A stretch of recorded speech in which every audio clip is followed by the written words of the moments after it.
ठीक है, ओके। बाकी जो नहीं आते, मुझे नहीं पता किस लिए नहीं आते, लेकिन यदि वो आ सकते हैं तो जरूर सुबह की ट्रेनिंग में आए, ठीक है। बिकॉज जो जीवन का एक सक्सेस है ना, बहुत बड़ी बात नहीं करूंगा, सबको समझ में आता है। आज वही बातें करूंगा जो आपके लाइफ में चलता रहता है, क्योंकि कहते हैं ना कि जब लाइफ किसी चीज से कनेक्ट ना हो तो वो कोई दूरी तय नहीं कर रही है।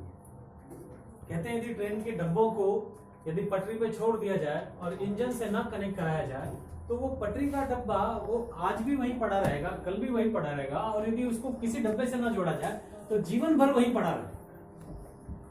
हम सब जो है वो ट्रेन के डब्बे की तरह है। जनरली वो डब्बा ही, ढांचा वही होता है, उसकी मशीनरी बदलती चली जाती है और वो डब्बा एक दिन इंजन का भी रूप ले लेता है। क्योंकि इंजन और डब्बों में बहुत विशेष फर्क नहीं होता है। डब्बों में लोग बैठते हैं और इंजन में कहीं ना कहीं मशीनरी बैठाई हुई है। मैं बताना क्या चाहता हूं कि यदि आपने अपने जीवन में कोई एक कनेक्टिविटी नहीं यदि जोड़ी है, लाइक किसी भी तरह की कनेक्टिविटी नहीं जोड़ी है, तो आप कहीं पहुंच नहीं पाएंगे। फॉर एग्जाम्पल, सुबह की ट्रेनिंग में आते हैं, यदि आप सुबह की ट्रेनिंग में आते हैं तो थोड़ा मार्गदर्शन आपका जरूर होता है। मैं नहीं कहता हूं आपकी गाड़ी की स्पीड 1000 किलोमीटर स्पीड की हो जाएगी, लेकिन आपकी गाड़ी जब खड़ी थी ना, उसकी स्पीड आनी शुरू हो, वो 1 किलोमीटर प्रति घंटे की स्पीड से भी चले तो अब आप सेम जगह पे खड़े नहीं रहेंगे। कहने का सेंस है, यदि और इसको इजी वे में समझाऊं तो आप अभी तक जो जिंदगी जी रहे हैं वो उस पतंग की तरह है जिसका डोर किसी के हाथ में नहीं। फिर वो उड़े तो कैसे उड़े? तो आप अपनी आंख का, अपनी पतंग का एक डोर किसी के हाथ में दीजिए और बोलिए, और हर दिन ये बताइए कि मुझे उड़ना है। कहाँ उड़ना है? बहुत ऊंचा उड़ना है। और यदि वो उस डोर की, उस डोर का क्या बोलते हैं उसको, बांझा बोलेंगे, हाँ, यदि वो किसी के हाथ लगी हो और उसे ये पता हो कि ये पतंग उड़ना चाहता है, ये बहुत ऊपर जाना चाहता है, तो हम उसे उड़ाएंगे। सो आप सब कहीं ना कहीं अपने आप को एक मांझे वाली पतंग की तरह बनाइए जो किसी के हाथ में हो। आप उसको डेली बताइए कि नहीं, हाँ मुझे उड़ना है, मुझे लाइफ में आगे जाना है। एकदम सिंपल है, समझ में आ रहा होगा। क्योंकि जीवन यदि किसी ट्रैक पे नहीं है तो कोई मंजिल तक नहीं पहुंचेगी। यदि पतंग को यदि किसी हाथ में न रखा जाए तो कभी वो आसमान नहीं छुएगी, वो हमेशा जमीन पे आके गिरेगी। और जब तक वो हाथ में है वो आसमान से बात करेगी, वो बादलों से बात करेगी। तो आप अपने आप को किसी न किसी के हाथ में दीजिए। कैसे दीजिए वो मैं आपको बता रहा हूं। यहाँ मुझे नहीं पता कितने लीडर हैं, क्या करते हैं, कैसे दिनचर्या जीते हैं, क्या कुछ करते हैं नहीं करते हैं, आई डोंट नो, ठीक है। लेकिन एक चीज जो जानता हूं कि सब जीवन में ऊंचा जाना चाहते हैं, सब जीवन में बहुत कामयाब होना चाहते हैं। क्या मैं सही हूं या गलत? चाहे वो महिला है या चाहे पुरुष है, चाहे वो बड़ा है चाहे वो छोटा है, चाहे वो गोरा है चाहे वो काला है, कोई भी हो, लेकिन सब जीवन में आगे जाना चाहते हैं। यस और नो? यदि वो आगे जाना चाहते हैं तो ये बात सबसे पहले किसी को हर दिन बताना होगा जिसको वो समझते हैं कि ये मुझे आगे ले जा सकता है। किसी को भी सेलेक्ट कर लीजिए, किसी को भी सेलेक्ट कर लीजिए, और उस आदमी को आप हर दिन ये बताना शुरू करिए। यदि आपकी बात उस तक पहुंचने लगी, क्योंकि कभी कभी बातें पहुंच नहीं पाती है, मैं आप सबसे बात कर रहा हूं, लेकिन ऐसा नहीं कि ये मेरी बातें जो निकल रही है सब तक पहुंच जा रही है, वहीं तक पहुंच रही है जिसको सच में ये बातें चाहिए, जिसको इन बातों से कोई लेना देना नहीं है। वो अपने कानों का पूरा इस्तेमाल कर रहा है, एक कान से सुन रहा है, दूसरे कान से पास कर रहा है। क्यों? क्योंकि भगवान ने शायद इसीलिए दो कान दिए, वरना आप कान बंद करिए, मेरी आवाज सुनाई देगी, आप एक से भी सुनाई दे। तो आप अपने आप को एक बाउंडेशन में डालिए। एकदम सिंपल सा एक काम बता रहा हूं, और मैं चाहूंगा कि यहाँ जितने भी सीनियर लीडर हैं इस काम में उनकी मदद करें, ठीक है। चाहे आप किसी दिन पूरे दिन भर सोए हो, फिर भी शाम के वक्त किसी एक व्यक्ति को कॉल करिए और उसको बताइए कि मैंने आज दिन भर ये किया। आप पूरे दिन भर की रिपोर्टिंग किसी एक लीडर को दीजिए, और जिस लीडर को दे रहा है वो लीडर उसकी रिपोर्टिंग में प्रोग्रेस कैसे होगा इसके बारे में सोचे और उसको बताए। मैंने अपने जीवन में हजारों लीडरों को जमीन से उठा के बहुत ऊपर तक पहुंचाया, मैंने कुछ ऐसा नहीं किया। कहते हैं ना, रेगुलरिटी में बहुत पावर होती है, बहुत पावर होती है। हम बचपन से पढ़ते आ रहे हैं कि एक रस्सी, मुलायम रस्सी पत्थर को घिस देती है। पढ़ा ना, रसरी आवत जात। रस्सी सर, रस्सी, रस्सी तो मुलायम है, पत्थर कठोर है, लेकिन रस्सी ने पत्थर को घिस दिया। यानी कि निरंतर यदि कोई काम करें तो हम वो सब कुछ हासिल कर सकते हैं जो हम लगता है कि नहीं कर पाएंगे। आज महिला दिवस है, इसलिए आज एक महिला के बारे में मैंने बहुत बार बताया है, आज भी मुझे लगता है कि बताना चाहिए। नाम है उसका अरुणिमा सिन्हा, आप सब जानते हो, जो नहीं जानते हैं वो जान जाएंगे। एक ऐसी लेडी जो फुटबॉल खेलती थी, एक ट्रेन के डिब्बे में कुछ लोगों ने उसका चैन छीनने के चक्कर में उसको ट्रेन से ही फेंक दिया, और ट्रेन से फेंका तो वो दूसरी ट्रेन से टकरा करके वो एक पटरी पे गिरी, चलती हुई ट्रेन ने उसका पैर काट दिया। यानी फुटबॉल का खिलाड़ी सबसे पावरफुल अपने आप को समझता है अपने पैर से, पैर ही नहीं तो काय का फुटबॉल।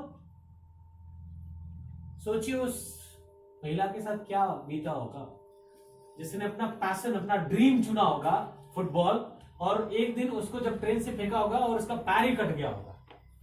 पूरी रात भर वो ट्रेन की पटरियों पे पड़ी रही। दिल्ली उसे रेलवे कर्मचारियों ने हॉस्पिटल पहुंचाया और लगातार 6 महीने तक वो हॉस्पिटल में रही, सदमे में थी। क्या हो गया उसके साथ? फिर उसने कुछ बड़ा सोचा, ऐसा सोचा जो पूरी दुनिया को हैरान कर देने वाला था। उसने सोचा कि अब फुटबॉल ही नहीं, फुटबॉल यदि खेलते तो हम एक कप जीत के ले आते। पैर भगवान ने छीना, इन्हीं पैरों से मैं दुनिया की सबसे बड़ी ऊंचाई वाली चोटियों को भी फतह करके दिखाऊंगी, ये मेरा खुद का चैलेंज होगा। पैर नहीं है, लेकिन आज अरुणिमा सिन्हा पूरी दुनिया में कोई ऐसी चोटी नहीं है, कोई ऐसा पर्वत नहीं है जिसके ऊपर एक पैर के ऊपर वो न चढ़ी।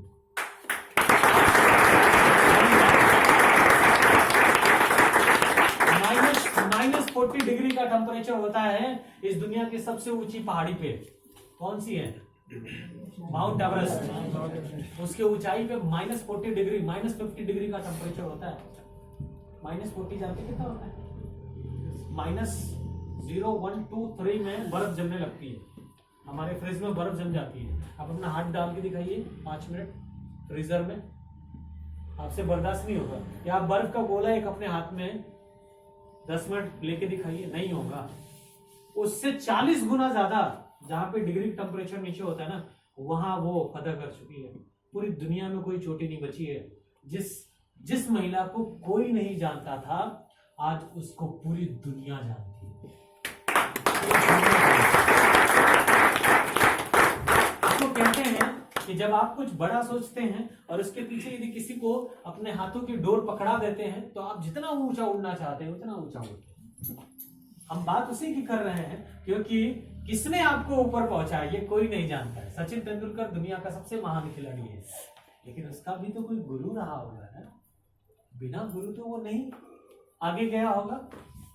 आप सब यदि आगे जाना चाहते हैं तो मैं कहना यही चाहता हूं, एक गुरु ढूंढ लीजिए, उसको डेली की बागडोर, अच्छा हो या बुरा हो, डेली उसे बताइए कि आज मैंने अच्छा किया, आज मैंने बुरा किया, आज मैंने इतना किया, आज मैंने उतना किया। मैं आपको चैलेंज कर रहा हूं, आप अपने जीवन को ऐसे 5 साल कंटिन्यूसली निकाल के दिखाइए।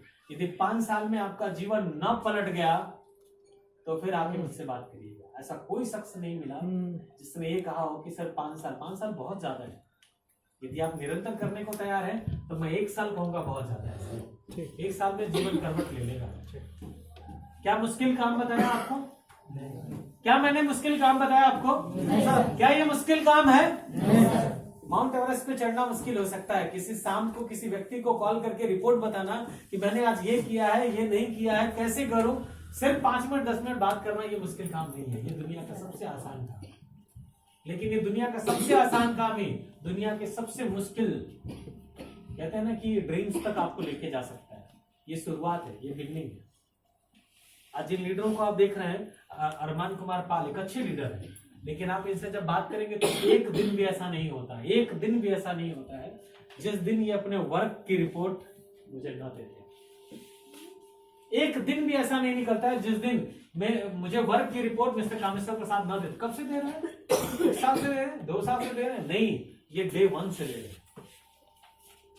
इनके सक्सेस के पीछे बहुत बड़ी बात नहीं है, सिंपल सी बात है। क्या आप दे सकते हैं? यदि आप देने को तैयार हैं तो आपकी सक्सेस बहुत छोटी हो जाएगी। हम करके दिखाएंगे, चाहे कुछ भी सोचते हो। तो आपको डेली की रिपोर्टिंग में बांधिए। आपको अच्छा लगता है, बुरा लगता है, ये सब दिमाग से उतारिए। और सिर्फ वो काम करना शुरू करिए जिस काम को करके, मुझे नहीं पता अब में से कोई महिला है सोचती है मैंने तो कभी किसी को रिपोर्ट नहीं दिया, अब कैसे रिपोर्ट दूंगी। नहीं, आपको इससे बाहर निकलना हो। कोई लड़की है ऐसी बातें सोचते है, उसको बाहर निकलना है। कोई ओल्ड एज है वो ऐसा सोचता है, उसको उससे बाहर निकलना होगा। सिर्फ ये सोचना होगा कि नहीं, यदि इस काम से मेरी लाइफ बड़ी होती है और मुझे सक्सेस मिलता है तो मैं ये करूंगा। क्या आप सब करेंगे? क्या आप सब करेंगे? यदि आज होली है तो क्या सोचेंगे? आज तो होली, आज काहे का रिपोर्ट दे? नहीं, होली है फिर भी आप रिपोर्ट दें, क्योंकि होली बड़ी है आपके ड्रीम्स। होली बड़ी है आपके ड्रीम्स। कोई आपके घर मर गया उसकी तरह ही बड़ी है आपके ड्रीम्स। कोई किसी का बर्थडे है वो बड़ा है आपके ड्रीम्स। हर जगह यदि आप आकलन करके देखिए ना, आपके ड्रीम्स बड़े हैं।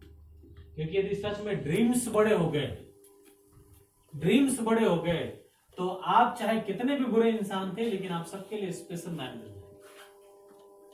आपने किसी को गाली दिया था, यदि आपने अपने ड्रीम पूरे कर लिए, जिसको आपने गाली दिया था वो कहेगा कि ये मेरे घर का एक बहुत सभ्य सदस्य है, वो उसकी बातें बदल जाएंगी।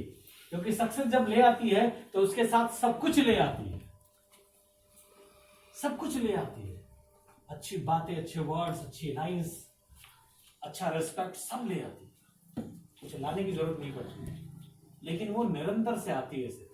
तो आज से एक संकल्प मैं बड़ा गांव के लीडरों को बिल्कुल चाहूंगा कि ये एक दूसरे को रिपोर्ट देकर के ही ये डे खत्म करेंगे। और लीडरों से कहूंगा कि यदि जिसकी रिपोर्ट में प्रोग्रेस ना हो, उसके प्रोग्रेस के लिए आप उसको कंसर्न करेंगे, उसको तैयार करेंगे, उसको ट्रेन करेंगे और इस तरीके से एक दूसरे को लेकर के आप आगे जाएंगे। एक मामले में आप सब जो है वो बहुत पीछे थे, निरंतर की वजह से आप बहुत आगे आए। आज के डेट में आप सबको पता है मार्च एक क्लोजिंग मंथ होता है। क्लोजिंग मंथ में हर चीज की रैंकिंग डिक्लेयर हो जाती है। थोड़ा एक मामले में पीछे रह गए आप सब जो है वो कई ऑफिसर्स की रैंकिंग में चल रहे थे, लेकिन साल में सबसे ज्यादा फर्स्ट रैंकिंग के मामले में आप सब पीछे रह गए। लेकिन अभी भी मुझे लगता है कि यदि आप इस महीने रैंकिंग में नंबर 1 आते हैं तो आप नंबर 2 पे हो सकते हैं, नंबर 3 पे हो सकते हैं, आप लास्ट पे नहीं होंगे। तो हम उम्मीद करेंगे कि इस महीने नंबर 1 की रैंकिंग के लिए आप काम करेंगे। क्या मैं सही सोच रहा हूँ? Yes sir. ओके, लेकिन एक मामले में मैं बिल्कुल जानता हूं कि आप सब नंबर 1 आ सकते हैं, और वो है LIC की रैंकिंग। आप सब आ सकते हैं क्योंकि आप सबने जो आंकड़ा पार कर रखा है वो 201 का है। डाटा भी के हिसाब से मुझे लगता है कि 210 के आसपास का होगा, जो अपडेट नहीं हुआ। तो इसका मतलब है कि आप फर्स्ट रैंक वाले से कुछ ज्यादा से ज्यादा 60-65 पॉलिसी पीछे है। तो क्या आपको लगता है कि आप नंबर 1 आ जाएंगे? Yes sir. और यदि नहीं आ पाएंगे तो उसका मंत्र मैंने पहले ही बता दिया। आप सब एक दूसरे को रिपोर्ट करना शुरू करिए, मैं गारंटी दे रहा हूं कि आप नंबर 1 होंगे। एक दूसरे को रिपोर्ट दीजिए, एक दूसरे को एक दूसरा बेहतर करे, ऑटोमेटिकली आप नंबर 1 होंगे। और यदि LIC की रैंकिंग में नंबर 1 होते हैं तो इस बात का लगातार जिक्र होता है, आप सबके जीत का जिक्र होता है। बिकॉज पिछले साल नंबर 1 रैंकिंग में जो ऑफिस थी, सिटी ऑफिस थी, वो पिछले साल के नंबर 1 रैंक कर रहे हैं। ये सारी बातें होती रहेंगी। रैंकिंग में बहुत सारी चीजें हैं। कुछ अपडेट अरमान जी ने बताया, मैं फिर से एक बार रिपीट कर दूं। कल 10 बजे